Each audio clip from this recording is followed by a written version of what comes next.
Okay, welcome back to Zeke's Metal Detecting Finds, and this round we want to talk about another infographic that we made. We've been making infographics for another channel that we support, but in this case, I'm doing one for Zeke's Metal Detecting Finds, and this is expanding on a previous video that posted just the other day on one of the shoots where we're demoing how we like to search a playground. And so we're going to expand a little bit more on this infographic, or using this infographic to describe how we would search a playground, but in more detail. Here's the infographic: Zeke's Metal Detecting Finds Playground Search Strategy. And in this infographic, we're going to just step through some of the key things that we take away when it comes to searching a playground. So in this case, we use Google, take a snapshot of a example of how we would attack this particular playground. And what's nice about this one, it has a sand volleyball court, it has swing sets, has a perimeter area around the swing sets, as well as the high traffic areas like the little playground and whatnot.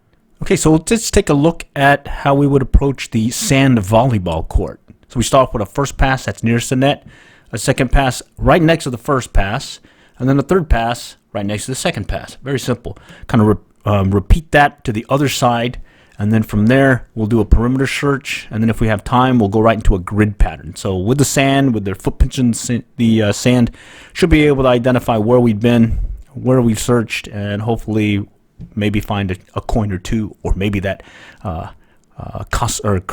jewelry. Okay, so let's go on to the swing sets. So if in this case we'll go with a first pass that we'll step to the left of the swings, definitely making sure that we got underneath the swings. We'll do a right of the swing pass, and then adjacent to that on that third pass next to the second, and then we'll do the same thing. And then if we're short on time, we'll do a quick perimeter search, and if we can do a grid pattern, we'll definitely do it, but if not, well, we'll go on to the next spot. In this case, maybe another perimeter search or high traffic area, just depending on how much time we have.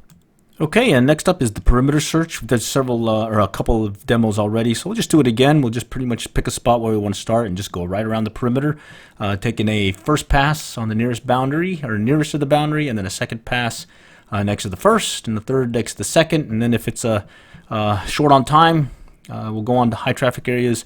If we're not, we got time, we'll start going to the grid pattern. All right, so let's talk high traffic paths. So what we're doing is we're working areas where we see a lot of kids or folks playing around, and the most classic case is the one where kids are running around the jungle gym sets and playground areas. So we'll work that area on a first pass. And once we do a first pass, just step to the right or left, depending on how you're facing the jungle gym set, and just do a second pass. If you have more time, do a third one. Else, if you are stuck for time, then we'll start looking for those tamped down areas. So these are areas where we see folks have been playing throughout the playground area, and sometimes we'll just see some key spots where they've been tamped down.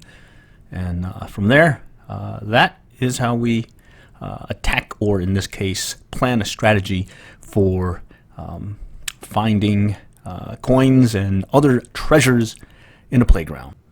Alrighty, so thank you for checking out our video, or my video, Zeke's Metal Detecting Finds Playground Search Strategy, and specifically an infographic. And here we do want to point out Google Earth is your friend. So a lot of times we'll just use Google Earth Maps, put in search strategy or search term school, and next thing you know, we'll get some good areas to see if we can maybe check out a playground or two for some coin shooting. Thanks again for checking out Zeke's Metal Detecting Finds. That's our YouTube channel, or my YouTube channel. We also have a blog, Zeke's Metal Detecting Finds.blogspot.com. That's one where we'll post some specific details and maybe archive a few things that we've searched in the past. Additionally, we do have a Facebook page, Zeke's Metal Detecting Finds, as well. And again, thanks for stopping by at Zeke's Metal Detecting Finds. If you like what I'm doing, well, do like and subscribe.